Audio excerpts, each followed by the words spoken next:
जय महाकाल। जैसा कि आप जानते हैं कि 7 सितंबर चंद्र ग्रहण है और ग्रहण काल में जब कोई भी ग्रहण लगता है तो राहु केतु जागृत होते हैं और इस समय नकारात्मक शक्तियां अपने परम पर होती हैं। और आजकल के समय में जैसा कि हम जानते हैं कि लोग अपने दुख से इतने दुखी नहीं जितना कि दूसरे को सुखी देखकर दुखी हैं। तो लोग घर परिवार के विवाद, प्रॉपर्टी के विवाद, धन रुपए पैसे, जर जोरू जमीन के लिए बहुत सारे उल्टे सीधे कर्म, क्योंकि तंत्र इस दरमियान बहुत होता है।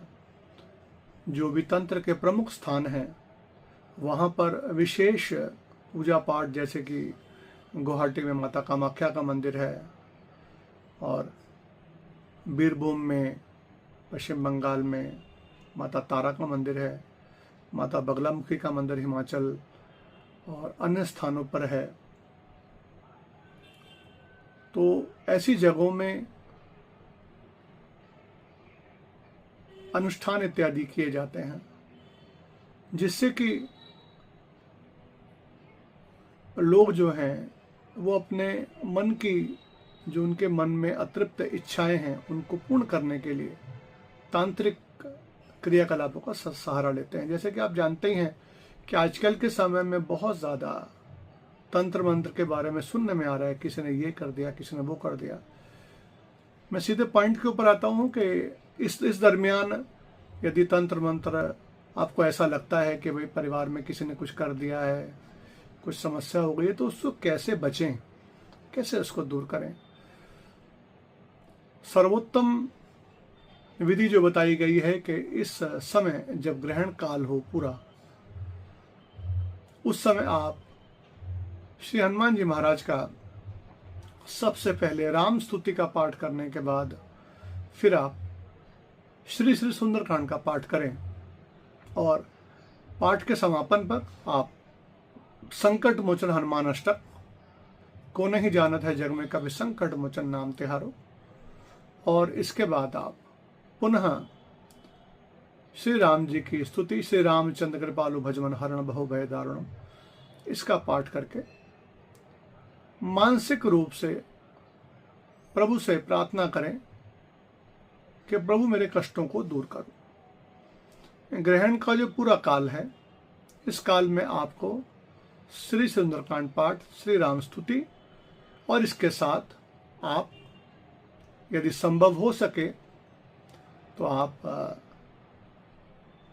चंद्रमा के बीज मंत्र, आपकी स्क्रीन पे दिखाई दे रहा है चंद्रमा का बीज मंत्र, इसका जाप करें या फिर आप गायत्री मंत्र का जाप करें। क्योंकि किसी भी नेगेटिव एनर्जी को दूर करने के लिए गायत्री से बड़ा कोई उपाय है ही नहीं। जिस घर में गायत्री का प्रातः काल में सूर्य को जल अर्पित करने के बाद गायत्री का निरंतर पाठ होता है, चाहे आप 8 बार पढ़ें चाहे 108 बार पढ़ें, उस घर में कोई नेगेटिव एनर्जी प्रवेश कर ही नहीं सकते। लेकिन आजकल के समय में हम लोगों ने इन सब चीज़ों को करना तो बहुत दूर की बात है, हमने इन सब चीज़ों को मानना भी बंद कर दिया है। हम सब लोग एक अलग ही दुनिया में जी रहे हैं। विदेश के लोग आप देखें तो वो वापस लौट चुके हैं। हमारे भारतीय जो अध्यात्म है उसकी जड़ों की तरफ हम लोग दूर हो चुके हैं और हमें ऐसा करने में बड़ा आनंद भी आ रहा है, लेकिन हम लोग अपने परिवार के लिए अच्छा नहीं कर रहे हैं। हालात ये हो गए हैं कि किसी चीज़ की कोई कमी नहीं है, उसके बावजूद भी परिवारों में क्लैश, कोई तनाव, चिंतन, बच्चे बढ़ नहीं पा रहे, आगे बच्चे पढ़ नहीं पा रहे, अनेक समस्याएं उत्पन्न हो रही हैं।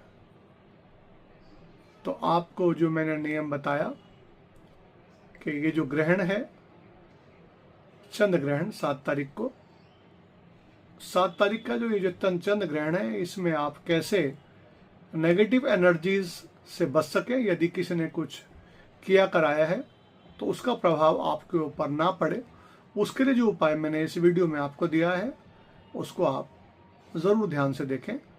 पूरा वीडियो मेरे चैनल प्रैक्टिकल पंडित पर मौजूद है। आप सभी को मेरी ओर से